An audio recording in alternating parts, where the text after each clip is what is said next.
केली आहे. कोणता रेल्वेचा मार्ग दाखवला असा आरोप थोरातांनी केलेला आहे. 2019चा जो मूळ प्रस्ताव होता, संगमनेर अकोला देवठाण मार्गे चिखली मार्गे जाणारा जो रस्ता आहे तो सर्वे होता, तर तोच आपल्या ह्या संगमनेर आणि अकोला तालुक्याच्या जिवंत जीवनरेखा त्यातून तयार होणार आहे. आता 21ला तो सर्वे कोणी बद्दल मला माहित नाही आहे, परंतु मूळ सर्वे जो केला होता नंतर मला वाटतं त्यावेळी महारेलची लोक त्याच्यामध्ये होते.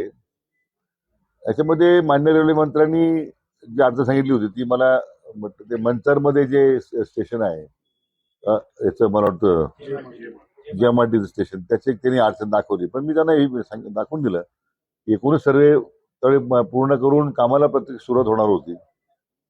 त्यावेळी त्या 50% भूसंपादनाचा भाग राज्य सरकार उचलणार आहे असं ठरलं होतं आणि तो पब्लिक प्रायव्हेट पार्टनरशिप मधूनच ती रेल्वे होणार होती. त्यासाठी एक महामंडळ तयार करण्यात आलं होतं, त्याच्यावर एक कार्यकारी संचालक नेमण्यात आले होते. आता त्यांनी परत त्यांनी हे मान्य केलं की मी परत एकदा प्रस्ताव तपासून पाहू म्हणून. आता मी ह्या आठवड्यामध्ये मुंबईला अधिवेशन सुरू होतं आमचं, त्या रेल्वेच्या अधिकाऱ्यांना आता सूचना केलेल्या आहेत. सगळे नकाशे जे आहेत 1900 2100 जी काही फिजिबिलिटी जी असेल मान्य रेल्वे मंत्री महोदयांसमोर काय मांडलं गेलं, पूर्वी कसा तो प्रस्ताव योग्य होता, आता का तो त्याच्यामध्ये मंचरची अडचण येते, हे सगळं एकदा मला स्वतः मी बैठक घेणार आहे. पण रेल्वे मार्ग हा झाला पाहिजे जो मूळ 19च्या सर्वेप्रमाणे आहे तोच आम्ही आग्रह रेल्वे मंत्र्यांना धरलेला आहे. तर आता अजित पवारांच्या मृत्यूनंतर आता पार्थ पवारांनी शंका व्यक्त केली. कसं बघताय याकडे? रोहित पवारांनी आपल्याला सांगितलं आपण त्या ठिकाणी असते तर याच्यामध्ये राजकारण करू नये, कसं बघता? आज पार्थ पवार नाही, मला एवढीच विनंती करायची होती. शेवटी राज्याचे मुख्यमंत्री सक्षम आहे, चौकशीचे आदेश दिलेले आहे. ठीक आहे, सीबीआय इन्क्वायरी पाहिजे असेल मागणी केली त्यांच्या कुटुंबियांनी, सरकार त्याच्याबद्दल विचार करेल. शेवटी अंतिमतः कुटुंबाला आणि राज्याच्या जनतेला या सगळ्या अपघाताची माहिती मिळाली पाहिजे. तो त्या कुटुंबाचा अधिकार आणि राज्याचा जनतेला ते अभिप्रेत आहे.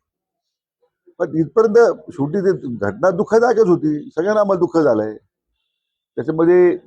दुर्दैवानं ज्या पद्धतीने ते सारखं माध्यमापुढे मांडण्याचा प्रयत्न रोहित पवार करतायत हे क्लेशदायक आहे. म्हणजे ज्यावेळी अजित पवार ज्यावेळी हयात होते त्यावेळी तुम्ही कसे वागला अजित पवारांबरोबर हे लोकांना माहित नाही का? तुम्ही कसे वागलात, तुमचे काका कसे वागले, अजित पवारांना तुम्ही सन्मान मिळू दिला का कधी? काँग्रेसच्या काळामध्ये जास्त जागा राष्ट्रवादी येऊनही त्यावेळी अजितदादांना मुख्यमंत्री पदाची संधी कोण नाकारली? याचे एकदा उत्तर द्या ना महाराष्ट्राला. हे तुम्ही काय याचं भांडवल करण्यापेक्षा मला वाटतं 100% सरकार चौकशी करेल, सीबीआय इन्क्वायरी आवश्यकता असेल मान्य मुख्यमंत्री निर्णय करतील, त्याचं भांडवल करू नका ना. अजित पवारांना ज्यावेळी संधी होती राज्याचा मुख्यमंत्री होण्यामध्ये त्यावेळी काय नाही संधी तुम्ही दिली, याची उत्तर सुद्धा मला वाटतं राज्याला मिळाली पाहिजे अशी माझी अपेक्षा आहे.